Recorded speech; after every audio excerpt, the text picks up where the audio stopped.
ठीक। Last class में हमने टॉटोमेरिज्म देखा था, एक बार क्विकली रिवाइज करा देता हूँ टॉटोमेरिज्म के बारे में, और फिर हम लोग आज परसेंटेज इनॉल कंटेंट और दूसरे तरह के टॉटोमेरिज्म देखेंगे। ठीक है। तो कीटो इनॉल टॉटोमेरिज्म देखा था हमने। टॉटोमेरिज्म शो करने के लिए कंपाउंड के अंदर थोड़े कुछ रिक्वायरमेंट होते हैं। एक मिनट। स्ट्रक्चरल रिक्वायरमेंट होते हैं कंपाउंड के, जैसे कि कंपाउंड के अंदर डबल बॉन्ड होना चाहिए, कंपाउंड के अंदर हाइड्रो एटम होना चाहिए, और कंपाउंड के अंदर अल्फा हाइड्रोजन होना चाहिए। कम से कम ये तीन चीज तो कंपाउंड के अंदर होनी चाहिए, तभी वो कंपाउंड टॉटोमेरिज्म शो करेगा। Just a moment.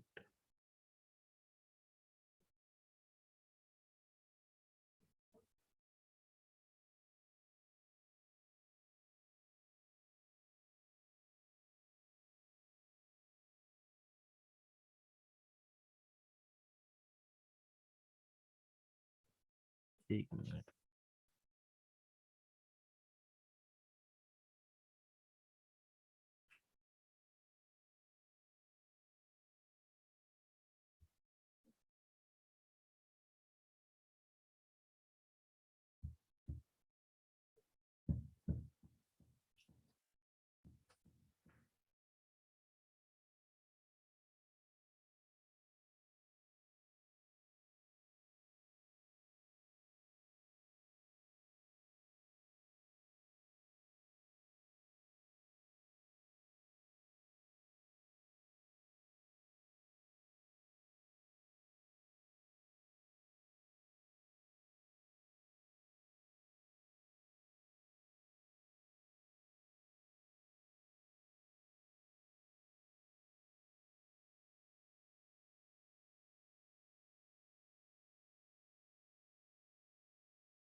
एक मिनट बच्चों, जरा वन नोट में प्रॉब्लम आ रही है, एक मिनट से दे देना।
ठीक है। सभी को स्क्रीन दिख रहा है यहाँ पे? हाँ सर। चलो।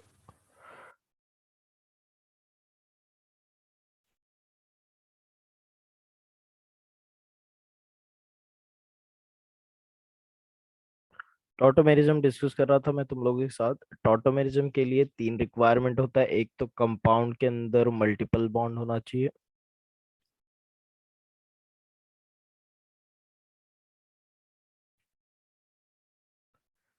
Contain carbon carbon double bond होना चाहिए कम से कम एक कंपाउंड के अंदर।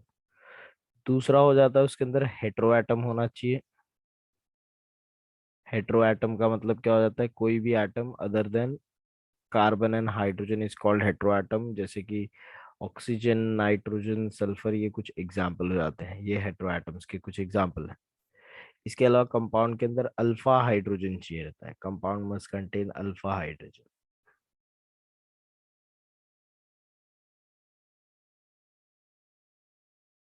at least one alpha hydrogen.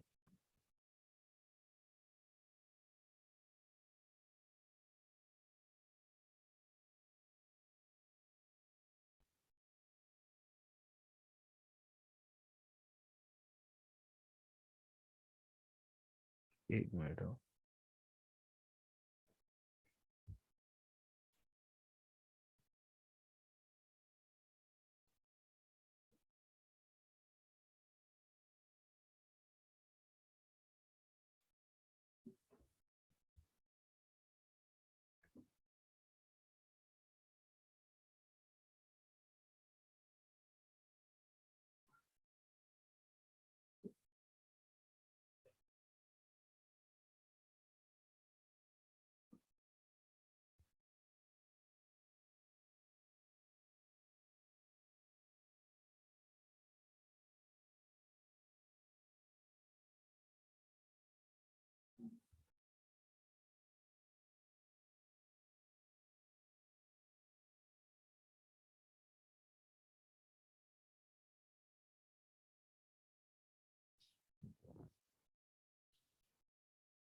ठीक है, तो ऐसा ही एक मॉलिक्यूल हमने देखा था बच्चों, जैसे कि एसीटोन। एसीटोन जो है इसके अंदर अल्फा हाइड्रोजन भी है। ये अल्फा हाइड्रोजन है। इसमें एक मल्टीपल बॉन्ड भी है और इसमें एक हेटेरो एटम भी है। तो मैं तुम लोग को क्या बताया था, हेटेरो एटम को तुम लोग को 1 कंसीडर कर लेना है, कार्बन को 2, और अल्फा हाइड्रोजन थर्ड पे आ जाएगा। क्या होता है बच्चों टॉटोमेरिज्म में, 1,3 हाइड्राइड शिफ्ट हो जाता है, राइट, और एडजेसेंट डबल बॉन्ड शिफ्ट। तो कैसा स्ट्रक्चर बन जाएगा यहाँ पे अगर तुम लोग इसका टॉटोमेरिज्म करते हो तो,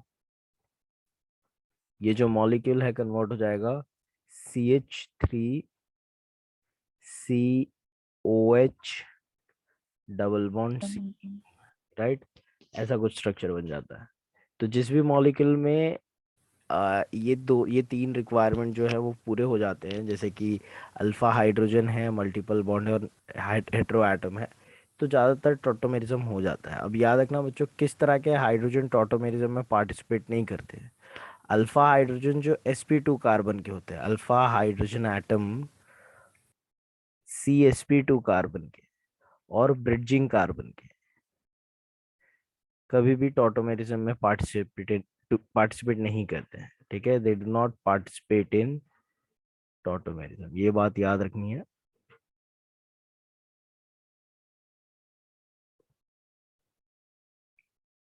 हमने कुछ और भी एग्जाम्पल देखे होंगे इसके। जैसे कि तुम लोग अगर देखोगे एसिटोफेनॉन, एसिटोफेनॉन में क्या टोटोमेरिज्म हो सकता है। This is the structure of acetophenone. अभी इस पॉइंट पे तो सबको पता होना चाहिए एसिटोफेनॉन का स्ट्रक्चर क्या होता है। क्या होता है बच्चों एसिटोफेनॉन, कोई बताएगा मुझे? Yes, benzene. फिर आगे क्या, कौन सा ग्रुप इसको अटैच रहेगा तो एसिटोफेनॉन है? सर वो एक CH3 को अटैच्ड होता है ना अल्काइल ग्रुप है। क्या अटैच करना है इसको, बेंजीन को क्या लगा दूं तो एसिटोफेनॉन? मेथॉक्सी। मिथॉक्सी लगा दूंगा तो ये एनिसॉल बन गया। This is called anisole. This is not acetophenone. List दी हुई है बच्चों तुम लोगों को aromatic sir compound. C double bond OCH3 ना। Yes, very good. C double bond OCH3 इसको बोलते हैं एसिटोफेनॉन। क्या इस मॉलिक्यूल में टॉटोमेरिज्म हो सकता है? यस। बिल्कुल हो सकता है बच्चों। तुम लोग दिख रहा है यहाँ पे डबल बॉन्ड है, हेटेरो एटम है, और अल्फा हाइड्रोजन भी है। तो इसका अगर टॉटोमेरिज्म होता है तो क्या मिलेगा बताओ जरा, बोलो। C को यहाँ पे OH लग जाएगा, और यहाँ पे क्या बन जाएगा, डबल बॉन्ड CH2, क्योंकि यहाँ पे हाइड्रोजन तो शिफ्ट हो रहा है ना, 1 2 थर्ड पोजीशन पे से हाइड्रोजन ऑक्सीजन पे शिफ्ट हो जाएगा और एडजेसेंट डबल बॉन्ड शिफ्ट हो जाएगा। इस फेनोमेना को बोलते हैं बच्चों कीटो इनॉल टॉटोमेरिज्म। जैसे ये कीटो फॉर्म था क्योंकि कीटो ग्रुप है, इसके अंदर तुम लोग को डबल बॉन्ड दिख रहा है इन और अल्कोहल दिख रहा है ऑल, इसके लिए इस टॉटोमेरिज्म को हम लोग क्या बोलते हैं, कीटो इनॉल टॉटोमेरिज्म। ऐसे ही कीटो फॉर्म कब एग्जिस्ट करेगा और इनॉल फॉर्म कब एग्जिस्ट करेगा ये जानते हैं हम लोग बच्चों। देखो इनॉल फॉर्म ज्यादातर नहीं एग्जिस्ट करता है, ज्यादा कौन सा स्टेबल फॉर्म होता है, कीटो फॉर्म। जब कभी भी एक sp2 हाइब्रिडाइज्ड कार्बन पे, ये sp2 हाइब्रिडाइज्ड कार्बन है, उसके ऊपर एक OH लगे रहता है, तो वैसे कार्बन बहुत ज्यादा अनस्टेबल होते हैं, और नेचर में अनस्टेबल चीजों की जगह नहीं है बच्चों। तो जो कार्बन है वो sp2 हाइब्रिडाइज्ड अगर होगा और उस कार्बन को ही OH लगा रहेगा, तो वैसे कार्बन बहुत ज्यादा अनस्टेबल होते हैं, और अनस्टेबल कंपाउंड जो होते हैं वो ज्यादा एग्जिस्ट नहीं करते, तो इनॉल फॉर्म ज्यादा एग्जिस्ट नहीं करेगा। ठीक है, ज्यादातर मॉलिक्यूल कीटो फॉर्म में होगा। ठीक है, about 99% of the molecule keto form में एग्जिस्ट करता है, बहुत एक या फिर उससे भी कम परसेंटेज जो होते हैं वो इनॉल फॉर्म में होते हैं। लेकिन क्या इनॉल कंटेंट हम लोग बढ़ा सकते हैं? क्या कोई तरीका है जिससे मैं कीटो कम और इनॉल फॉर्म में मॉलिक्यूल को ज्यादा एग्जिस्ट करवा सकता हूँ? तो तरीका है बच्चों, याद रखना, जब कभी भी तुम्हारे मॉलिक्यूल में ज्यादा नंबर ऑफ CO ग्रुप रहेंगे, ठीक है, तो इनॉल कंटेंट ज्यादा होता है। तो percentage of इनॉल content depends on सबसे पहले तो ये डिपेंड करता है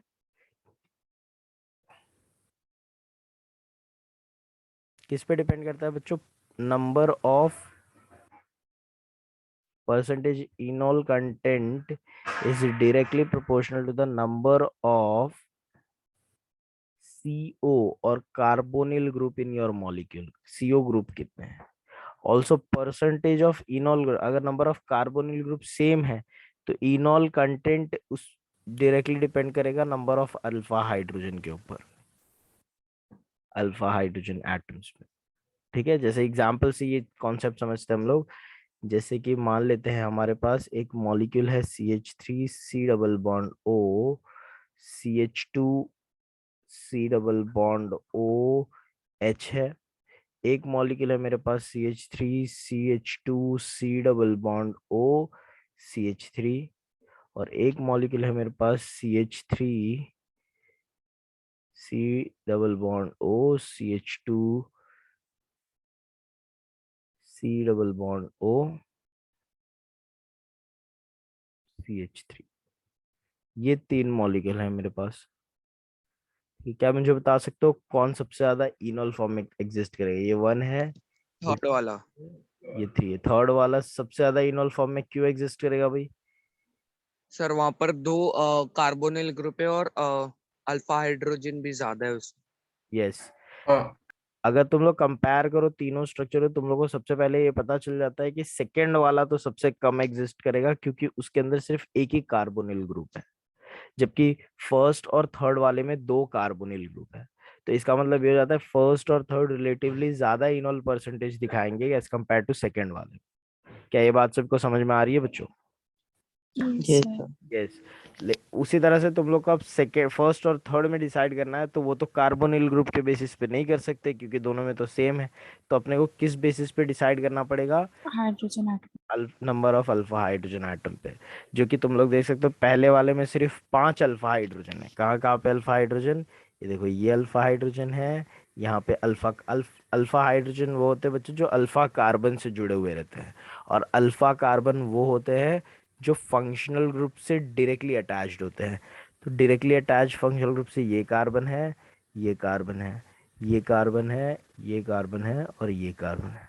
ठीक है, तो अल्फा कार्बन को जो हाइड्रोजन लगे हैं इसके अंदर टोटल 8 अल्फा हाइड्रोजन है यहाँ पे 5 अल्फा हाइड्रोजन है, और यहाँ पे भी 5 ही अल्फा हाइड्रोजन है।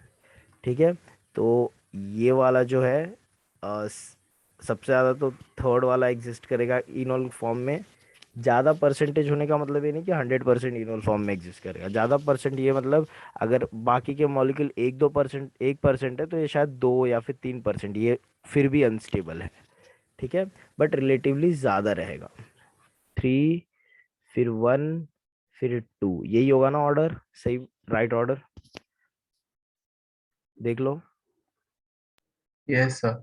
ठीक है, तो इनॉल Yes, sir. कंटेंट का ऑर्डर बच्चों, इनॉल कंटेंट एक चीज और पे डिपेंड करता है देखो इनॉल कंटेंट डिपेंड करता है कि कितना फास्टर तुम्हारा मॉलिक्यूल एरोमेटिक कंपाउंड में कन्वर्ट हो जाएगा। जैसे कि अगर मैं बात करूं, एग्जाम्पल के थ्रू मैं बात करूंगा, अगर टॉटोमेरिज्म हो के तुम्हारा मॉलिक्यूल एरोमेटिक बनने का चांस है, तुम्हारे मॉलिक्यूल को एरोमेटिक बनने का चांस है, तो तुम्हारा मॉलिक्यूल ज्यादा फास्टर कीटो इनॉल टॉटोमेरिज्म शो करेगा। ठीक है, इनॉल नहीं, इनॉल कंटेंट की बात नहीं कर रहा हूं मैं, टॉटोमेरिज्म की मैं बात कर रहा हूं यहाँ पे। ठीक है, जैसे कि फॉर एग्जाम्पल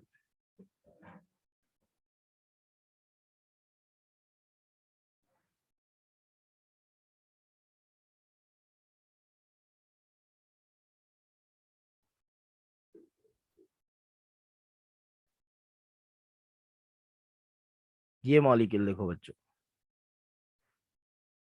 इन दोनों में से क्या लगता है कौन ज्यादा एग्जिस्ट करना चाहिए इनॉल फॉर्म में? ये मॉलिक्यूल 1 है और ये मॉलिक्यूल 2 है। Sir molecule 1। वन। लगता तो 1 वन। है क्योंकि इसमें ज्यादा कीटो ग्रुप है और ज्यादा अल्फा हाइड्रोजन है, लेकिन यस मॉलिक्यूल सर। 2 एग्जिस्ट करता है। ऐसा क्यों? मॉलिक्यूल 2 में एक एक कार्बोनिल ग्रुप पे फिर भी ज्यादा इनॉल फॉर्म में क्यों एग्जिस्ट कर रहा है, उसका रीजन मैं बताता हूँ तुम लोगों को। बिकॉज बच्चों अगर मैं इसके अंदर कीटो इनॉल टॉटोमेरिज्म करता हूँ तो क्या मिल जाएगा मेरे को? मॉलिक्यूल बताओ। फिनॉल। फिनॉल मिल जाएगा, which is an aromatic compound, right? Aromatic है ये, है कि नहीं? Yes sir. ठीक है, दिस इज एरोमेटिक। क्योंकि कीटो इनॉल टॉटोमेरिज्म होने पे मेरे को एक एरोमेटिक कंपाउंड बन रहा है, इसके लिए इसमें टॉटोमेरिज्म ज्यादा होगा। इनफैक्ट इसमें इनॉल कंटेंट भी ज्यादा फॉर्म में एग्जिस्ट करेगा, because aromatic compounds are stable, right?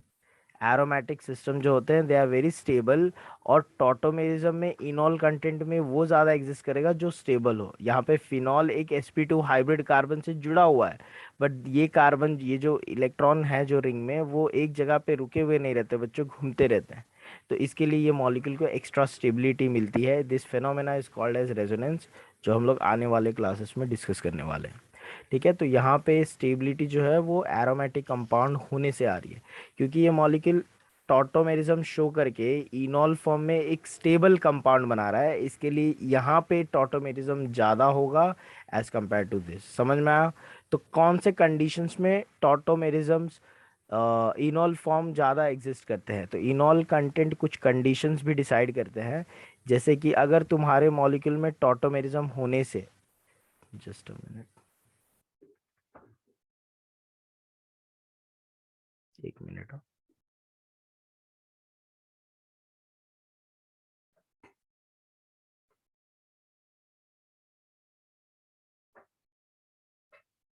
अगर तुम्हारे मॉलिक्यूल में टॉटोमेरिज्म से एरोमेटिसिटी आ रही है तो ज्यादा टेंडेंसी है कि उसमें इनोल कंटेंट ज्यादा होंगे। अगर तुम्हारे मॉलिक्यूल में टॉटोमेरिज्म होने पे हाइड्रोजन बॉन्डिंग बन रहा है तो फिर भी ज्यादा टेंडेंसी है उसके अंदर इनॉल कंटेंट एग्जिस्ट करने की। अगर तुम्हारे मॉलिक्यूल में कॉन्जुगेशन आ रहा है, कॉन्जुगेशन क्या होते हैं बच्चों? Alternate arrangement of pi bonds होता है, राइट? तो कॉन्जुगेशन आ रहा है तो उसमें इनॉल कंटेंट बढ़ जाएगा। हाइड्रोजन बॉन्डिंग का एक एग्जांपल मैं एक्सप्लेन कर दिया, एरोमेटिसिटी का मैं एग्जांपल एक्सप्लेन कर दिया। एक हाइड्रोजन बॉन्डिंग एग्जांपल एक्सप्लेन करता हूँ मैं तुम लोगों को।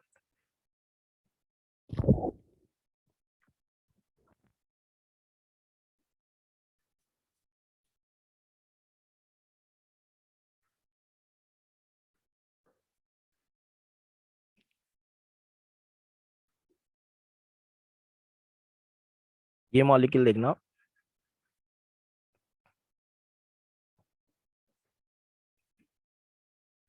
ठीक है? इस मॉलिक्यूल की मैं बात करूँ अगर, तो ये मॉलिक्यूल अगर टॉटोमेराइज होता है, लेट्स से ये वाला कार्बन इसका टॉटोमेराइज हो रहा है, ठीक है? तो टॉटोमेरिज्म इस अल्फा हाइड्रोजन के साथ हो रहा है, तो कैसा बन जाएगा स्ट्रक्चर?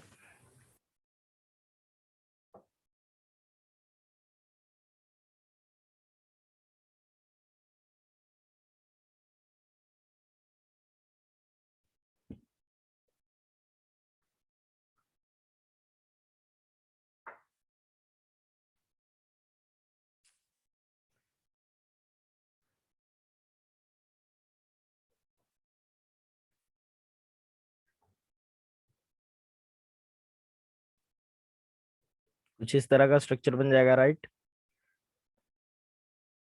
क्या हुआ, समझ में आ रहा है? Yes sir.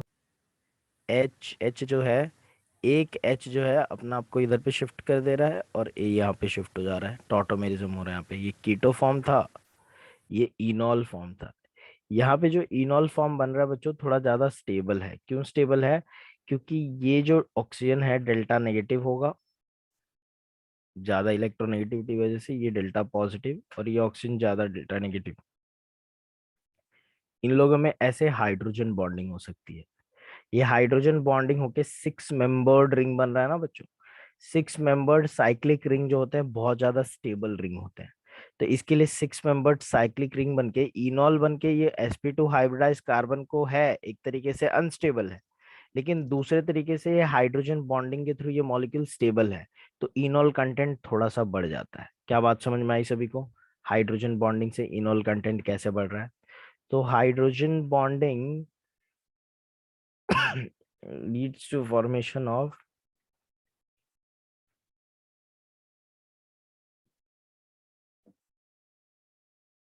a stable 6 membered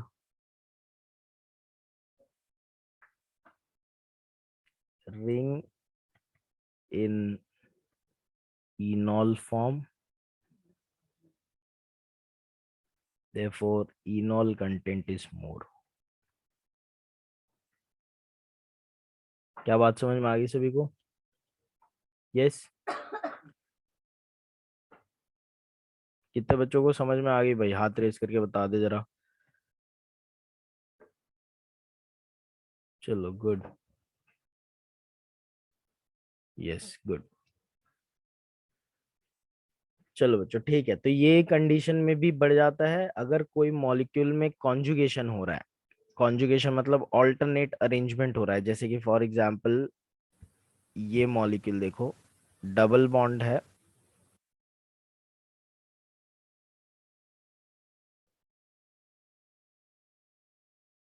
ठीक है। तो अभी फिलहाल इसमें कोई कॉन्जुगेशन तो नहीं है। कॉन्जुगेशन मतलब ऑल्टरनेट डबल बॉन्ड्स होने चाहिए।